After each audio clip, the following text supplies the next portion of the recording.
Hey, and welcome back here on my channel and to the second episode regarding bending and vibrato. So in the first episode we had some new ideas. We had some concepts. I explained a little bit how I approach bending and vibrato, and that bending vibrato for me is a crucial factor to assess some players' maturity in his playing style, his and her playing style. And we want to further evaluate in that area, or evaluate, further train in that area. So I thought maybe we just do it together. You can just grab a guitar. I show you how I practice bending, because I still practice bending even today. I play like for more than 30 years now, but I still practice bending. You still practice full stop, because it's a never-ending story. Actually, it's a never-ending story journey, and you lose it if you don't practice, right? So it's like you get the skill eventually, and once you stop practicing it, you lose it again. Anyway, this lots of story about myself. That's not why we're here today. Actually, we're here today to practice bending. So let's grab a guitar. There we go. That's a heavy beastie. And if you watch my previous video about guitar tone and guitar woods, then you probably know it's a full slab of mahogany, a single slab, so it's pretty heavy guitar. Love it. Anyway, so the intro song that I played also in the first video, that is actually on F sharp. You right? That's what we have here. F sharp minor. And I'll continue in F sharp minor. I was like, why not do it in A minor? That's what we all do. It's like, come on guys, let's challenge ourselves a little bit, right? So let's not make it too easy. We are still evolving around the minor pentatonic scale, but rather than memorizing it from the 5th fret, from the A, we're just memorizing it from the 2nd fret. You just play your minor pentatonic, but you're starting off from the 2nd fret. And then, obviously, otherwise, I'll put the link below. If you don't have your 5 positions of the minor pentatonic scale ready yet, I have videos for that as well, right? So that's sort of essential that you have your 5 positions, because that's your main framework that always guides you around the fretboard. If you have that, you are less in danger. You're less in danger of losing your track on the fretboard. Anyway, so minor pentatonic scale, F sharp minor, 2nd fret. That's here. That's what we do.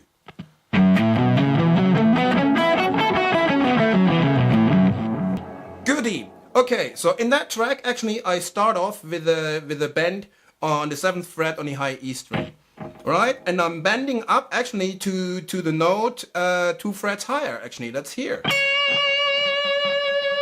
Right, that's our C sharp.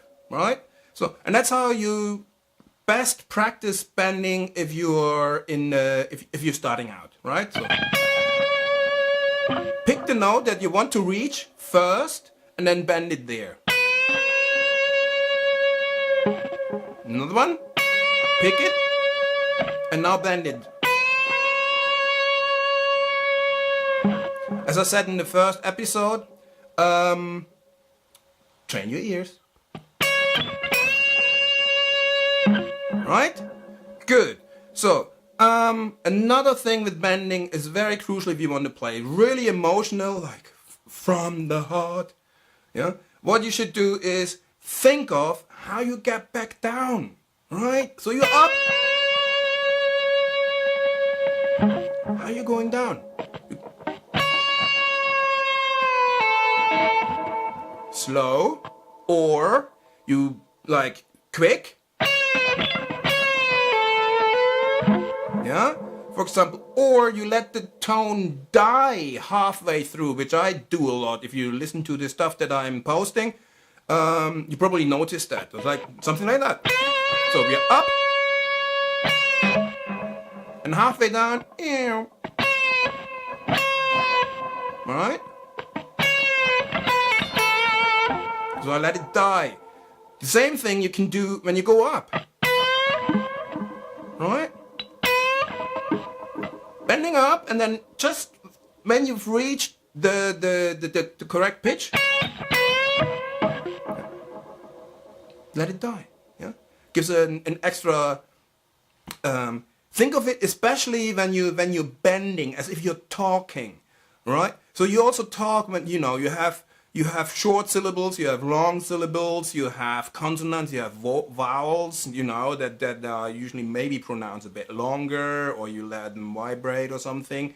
Consonants maybe a bit shorter, etc., etc., etc. And that's kind of a concept that you should think when, especially with bending. It should go in general, but with the bending you can actually really express that. Right? Do it again.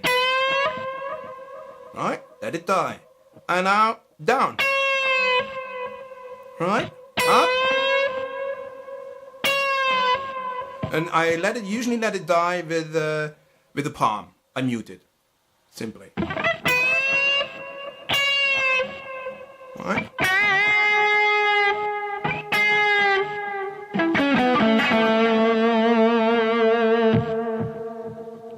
So this is actually what I'm basically starting out with, right? So I have this bend here.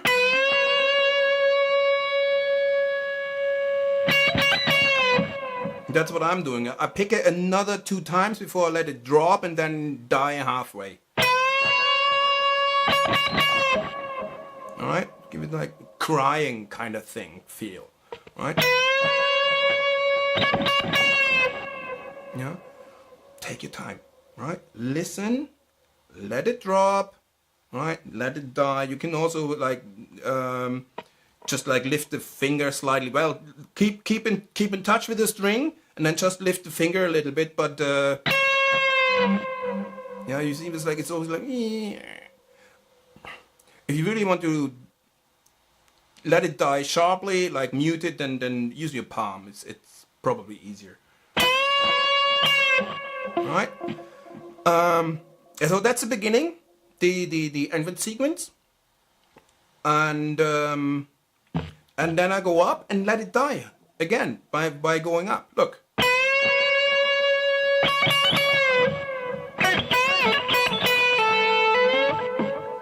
That's what I'm doing.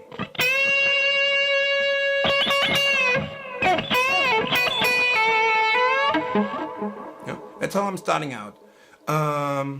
And that gives the feeling was like somebody's talking, right? Rather than just like some guitars playing a solo.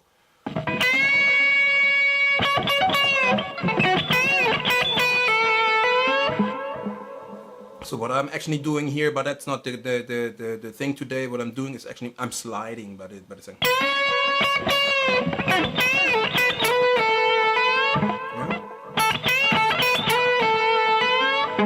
That's what's exactly happening, right? Yeah. So that's the first one. Let's do it with the backing.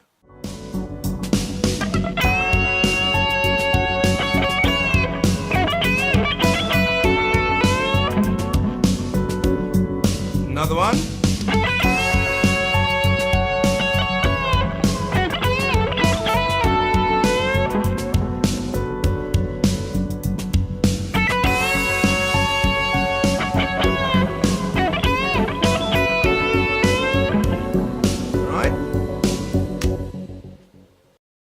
Try that now an octave lower. Octave lower is here from the second to the fourth, right? And it is on the G string here.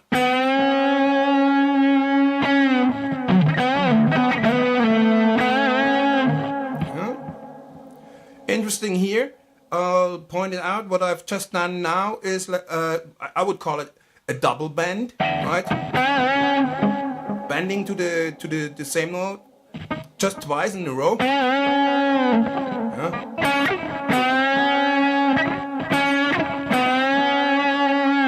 Double check again, pick the one that you want to reach, the pitch. And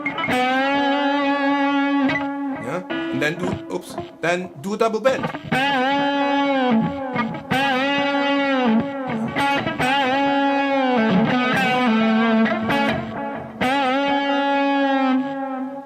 Let it die when you're coming down, or whatever, you know. That's your expression. Like what we are doing is like we're just building the basics, and sooner or later you have to, or you should, you don't have to do anything, but you should continue and find your own expressions. All right. So okay, back in the octave.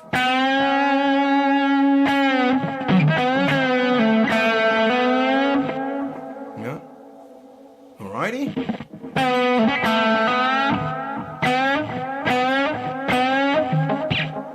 Okay. Next one, what I'm doing is actually I'm going here on the B string again, 5 to 7, yeah, and again I bend up to the 9th.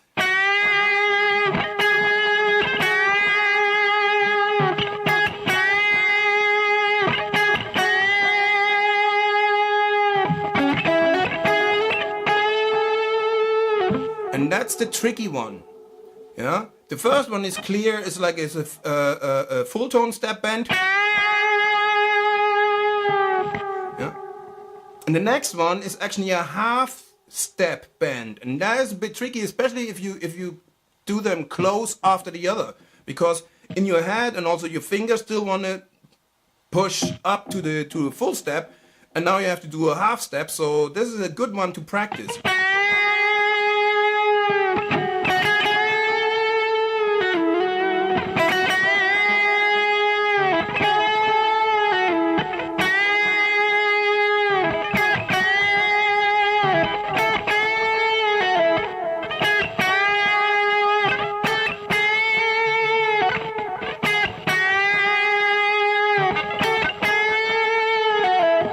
Alright? Tricky, really tricky.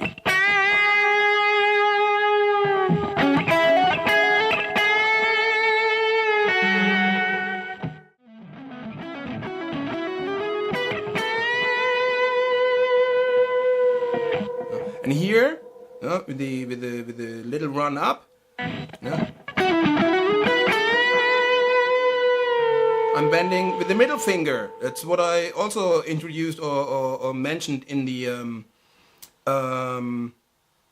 intro video. It's also a full tone. Do the same thing. On the B string, I'm bending up to the 12, to the B.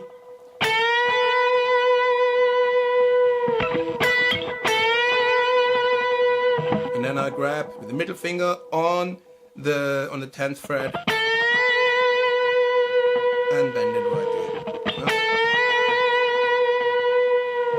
Okay, right. We are now actually in the 4th position.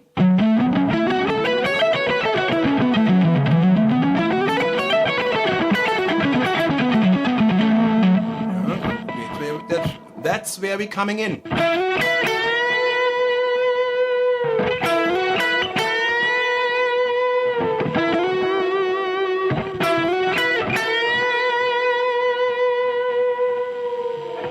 Yeah.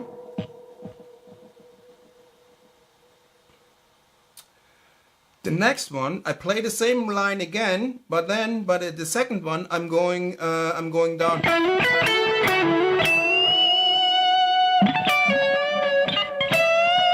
Again, bending, 12th fret, high E.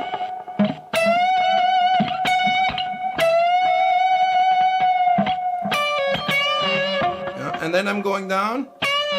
And here I'm bending actually with the index finger, a half step, right?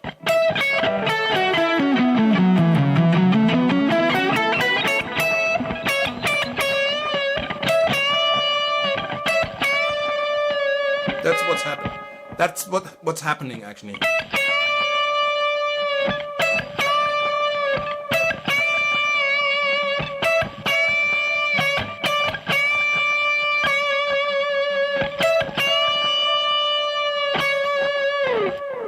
Yeah. Sorry for that. I'm a little bit itching.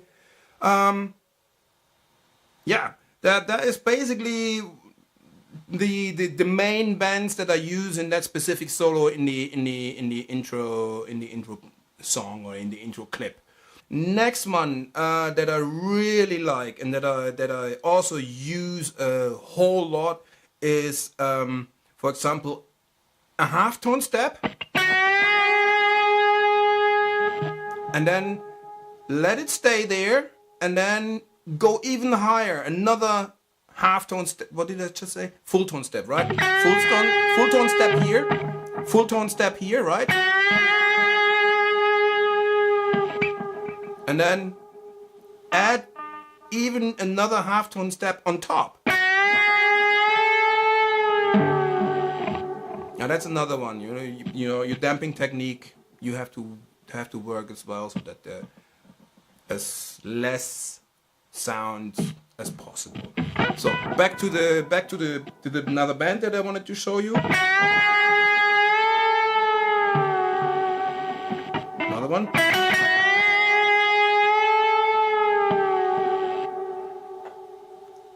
With the backing.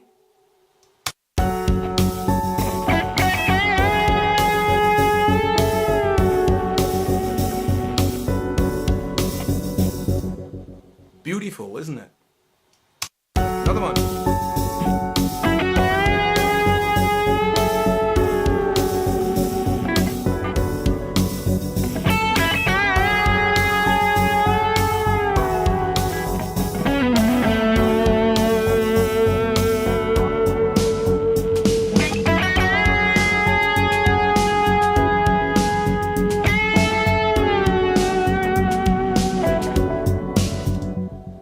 This time with picking, all right?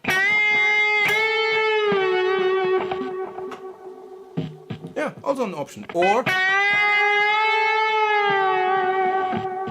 you have a guitar that works with it. What else can I show you? Oh yeah, another one that I like to use a lot is it sounds a little bit like a siren when you do that. Basically sliding in from sort of nowhere and then just like hammer on and then bend. I'll show you.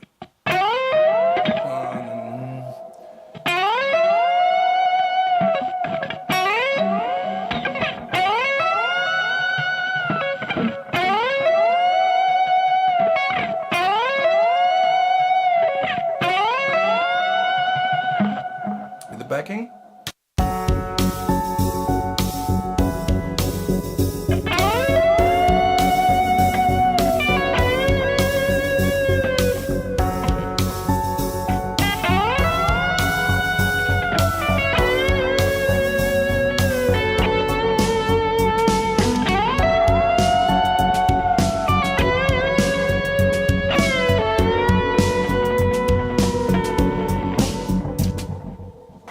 So that was a fair amount of bending already. I'll give you guys time to actually work with it and practice and find your own way around it. And see you next time. There's more coming, and we still have to talk about vibrato as well. So stay tuned. Hope to see you soon on the next episode here. And I'm saying so long for now. See ya.